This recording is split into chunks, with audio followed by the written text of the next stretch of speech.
how much rewiring has happened within our brain for communication, interpersonal here. And the ability to have, we'll just call it open dialogue and discussion without fear of being judged. Like, I'll be the very first one. I'll walk in a room and like, listen, I know I don't know everything. I'm going to tell you what I know. I always have the right to change my mind based upon new information. And I might learn something new here today. Um, I might tell you something new today. And it's like sometimes you're going to be the student, other times you're going to be the teacher, but we're always going to be able to learn through the experience that we're sharing here.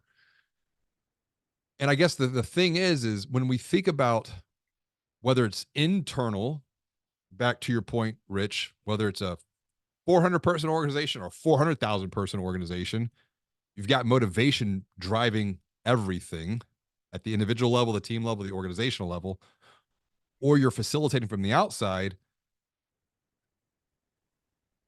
I mean, it comes down to having an understanding of what the ideal future state is for that individual team or that organization. But then also, what I've found to be very interesting from a discussion standpoint is getting clarity, or as much clarity as possible, early and often.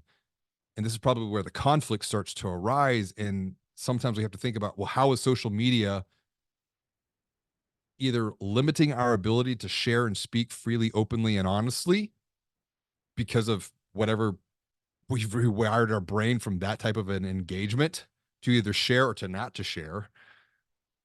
It's the roadblocks. It's like, okay, we're all clear with goals. We can talk about goals all day long, but until we start surfacing what's the roadblock that stands in the way, or the perceived roadblocks, and I say perceived because that's all that we know, I think that is where the biggest breakthroughs can come.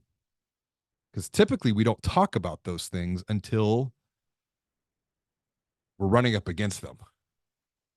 And there's a whole cultural aspect. Having the opportunity to work in a couple of different organizations, say over in Europe, they approach things completely differently. And my wife is Lebanese, and so when you talk about talking about roadblocks, oh, they just throw everything out on the table. And what is normal conversation to them sounds like yelling, screaming, and fighting to those who are on the outside. But they're just having a dialogue and discussion. The way that they move their hands and their inflection, their tonality of the voice.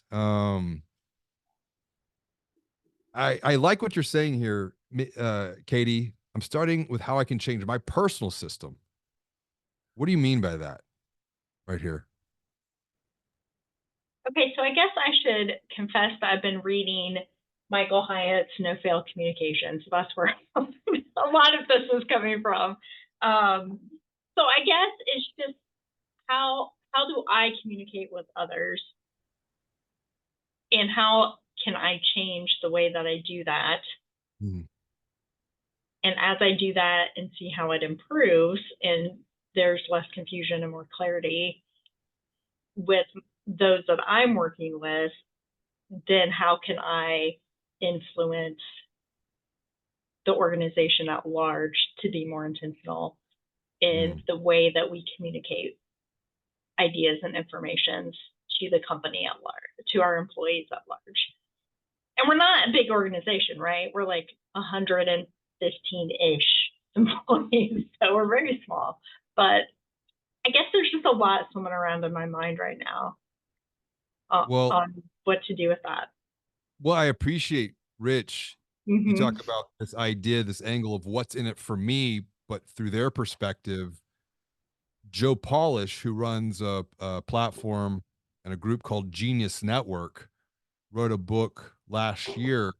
I highly recommend it. It's called "What's in It for Them," and it takes the idea, I think, of what's in it for me, but to what you're talking about here, Rich. This is a great book, and it's about perspective, and it takes from an inside out perspective and goes from the outside or the other person working back in to yourself here.